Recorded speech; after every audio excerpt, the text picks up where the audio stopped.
శ్రీనివాస్ గారు ఒక్క నిమిషం. సుదీర్ఘ ప్రసంగం అయితే మనకి ఇంకొకరు వాయిస్ కూడా తీసుకోవాలి. తిరుపతిరావు గారు ఏం చెప్తారు సార్? అంటే ఒకవైపున అభివృద్ధి సంక్షేమం పేరుతోని మీ ప్రభుత్వం ముందుకు వెళ్తూ ఉన్నారు, ఇంకొక వైపునేమో ఫేక్ ప్రచారంతోనే వైసీపీ ప్రజల్లోకి వెళ్తున్నట్లు కనిపిస్తూ ఉంది. అలాగే ఏ రకంగా అయినా సరే ప్రజల్లో లేని ఒక భావన క్రియేట్ చేయాలన్న ఉద్దేశంతోనే జగన్మోహన్ రెడ్డి గారు పదే పదే కొన్ని స్టేట్మెంట్స్ ఇస్తూ ఉన్నారు. మీరు అప్రమత్తంగా ఉన్నారా? అలాగే పారిశ్రామికంగా అభివృద్ధి చేయాలని మీరు అనుకుంటున్నారు, కానీ పారిశ్రామికవేత్తలను బెదిరిస్తున్నారు, అలాగే కాంట్రాక్టర్లను కూడా బెదిరిస్తున్నారు. ఇటీవల ప్రెస్ మీట్లు చూస్తే వరుసగా మీకు అర్థమవుతుంది కదా. ముందుగా అందరికీ నమస్కారం అండి. వినిపిస్తుందండి? యా, క్లియర్ సార్, చెప్పండి చెప్పండి, క్లియర్. అంటే నా దగ్గర కొంచెం నెట్ ప్రాబ్లం అయింది. ఓకే ఓకే, క్లారిటీగానే ఉంది. చెప్పండి తిరుపతిరావు గారు. లేదు, బ్రేక్ అయినట్టుంది మళ్ళా. తిరుపతిరావు గారు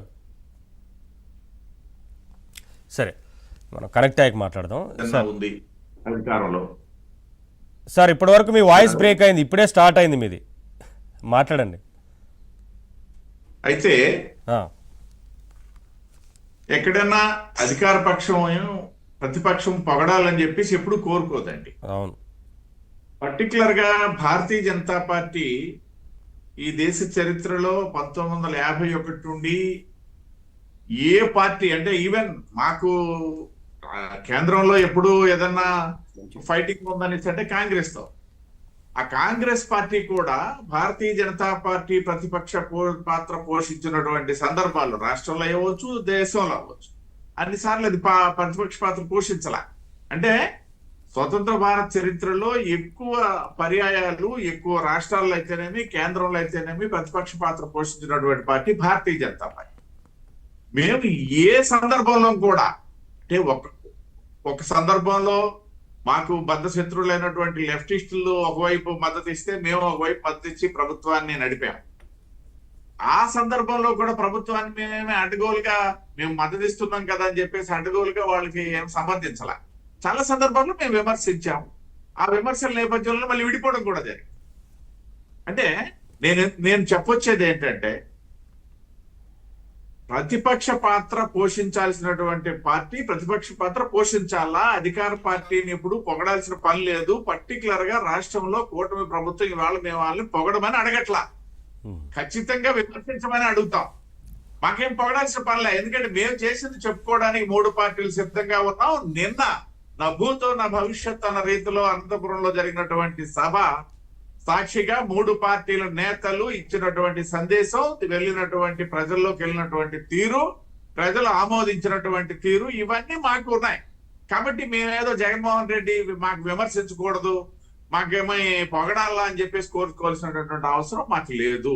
ఏ అధికార పార్టీ కోరుకోకూడదు, మేమైతే కోరుకోము.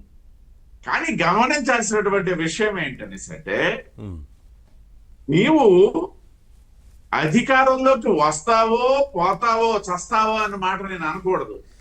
వస్తావో రావో తెలియనటువంటి పరిస్థితి. ఇంకా 3.5 సంవత్సరాల పైచిలుకు కాలం మాకు అధికారం ఇచ్చినటువంటి ప్రజలు ఒకవైపు అయితే, ఇవాళ నీవు అంటే మాకు ఒక సామెత ఉంది, రాబోయే చేను వెయ్యిబోయే చేనుని కొనబోయే ఆవు మేసేసింది అని చెప్పేసి. ఈ వెయ్యిబోయే చేను ఎక్కడ, కొనబోయే ఆవు ఎక్కడ, ఈ 2 సంబంధం లేనటువంటిది. నువ్వు 3.5 సంవత్సరాల తర్వాత అసలు ప్రతిపక్ష పాత్ర ఇవాళ ఎలాగూ లేదు. అది పక్కన పెడితే ఉన్నటువంటి పార్టీ ఆధారంగా కూడా ప్రతిపక్ష పాత్ర పోషించే పరిస్థితి ఎక్కడ కనబడట్లేదు. ఎంతసేపు అధికారం కోసమని 3.5 సంవత్సరాల తర్వాత గురిండే మాట్లాడుతున్నాం తప్పిస్తే ఇప్పుడున్నటువంటి సమయంలో నేనేం చేయాలా అన్నటువంటి ఆలోచన సోయ లేనటువంటి సందర్భంలో మీరు ఎప్పుడో వచ్చి ఇవాళ రద్దు చేయడానికి మీకు ప్రజలు ఎవరిచ్చారండి హక్కు? మేము ఇవాళ కనుక వైద్య కళాశాల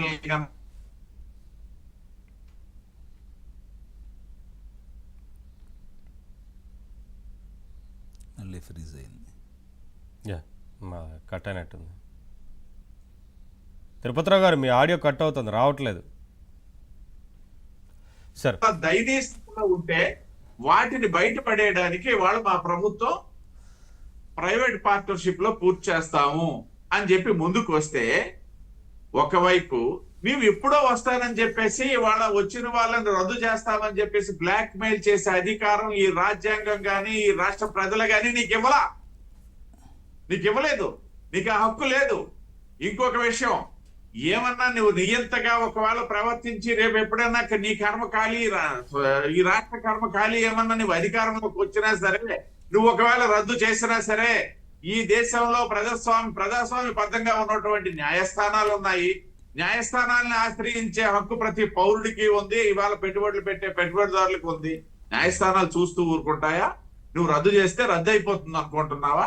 అంటే రాజ్యాంగంలో ఉన్నటువంటి వెసులుబాటు, ఈ దేశంలో ఉన్నటువంటి ప్రజాస్వామ్య వ్యవస్థ మీద నీకు ఉన్నటువంటి అవగాహన లోపమో, లేకపోయినట్టయితే ఈ రాష్ట్ర ప్రజల శాపమో తెలియకుండా ఎప్పుడో చెప్పే దాని గురించి చెప్పే హక్కు గాని అవకాశం గాని నీకు ఎవరిచ్చారని చెప్పి ఈ సందర్భంగా మేము ప్రశ్నిస్తున్నాం.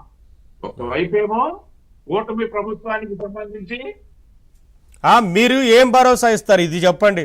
ఇప్పుడు ఆయన బెదిరింపులు ఇవన్నీ చూస్తున్నాం కదా, ఈ పారిశ్రామికవేత్తలు వారికి కానీ అలాగే టెండర్లు కానీ కాంట్రాక్టర్లు కానీ ఈ విషయాలన్నింటిలో ప్రభుత్వం కల్పించే భరోసా గురించి చెప్పండి అసలు. ఇప్పుడు ఒక విషయం సార్, ప్రభుత్వం ఏం చేస్తుంది అని చెప్పేసి చెప్పడానికే కదా నిన్న ప్రజలకు చెప్పడానికి, పత్రికలకు చెప్పడానికే కదా నిన్న అటువంటి బ్రహ్మాండమైనటువంటి సభ స్వచ్ఛందంగా తరలి వచ్చినటువంటి ప్రజలు. ఇవన్నీ ఎందుకు పెట్టుకున్నాం? ప్రజలకు చెప్పడానికే, ప్రజలకు తెలియజేయడానికే. ఎన్ని పెట్టుబడులు వచ్చాయి, ఏ విధంగా ఆగిపోయినవి, ఏ విధంగా మళ్ళీ పునఃప్రారంభం అయ్యాయి, లేకపోయినట్టయితే పారిశ్రామికీకరణకి ప్రభుత్వం చేస్తున్నటువంటిది ఏంటి, పెద్దలు ఇందాక చెప్పినట్టుగా కేంద్ర ప్రభుత్వంతో వస్తున్నటువంటి నిధుల వరద గురించి కూడా ప్రజలకు తెలియజేయాలా? ఇవన్నీ అని కదా అక్కడ మేము పెట్టుకున్నది. నీకు చేతనైతే, నీకు దమ్ముంటే, నీకు అవగాహన ఉంటే, అవకాశం ఉన్నట్లయితే, ఆ నాలెడ్జ్ కనుక ఉన్నట్లయితే ఖచ్చితంగా ప్రభుత్వం చేస్తున్నటువంటి తప్పిదాలు ఏవైనా ఉన్నాయి, మీరు పలానా దగ్గర పెట్టుబడి తెచ్చారు, దీనికి అడ్డగోలుగా వాడేశారు, చెప్పు. ఎస్, మేము కరెక్ట్ చేసుకోవడానికి సిద్ధంగా ఉన్నాం. నీవున్న సమయంలో కూడా మేము అదే చెప్పాం.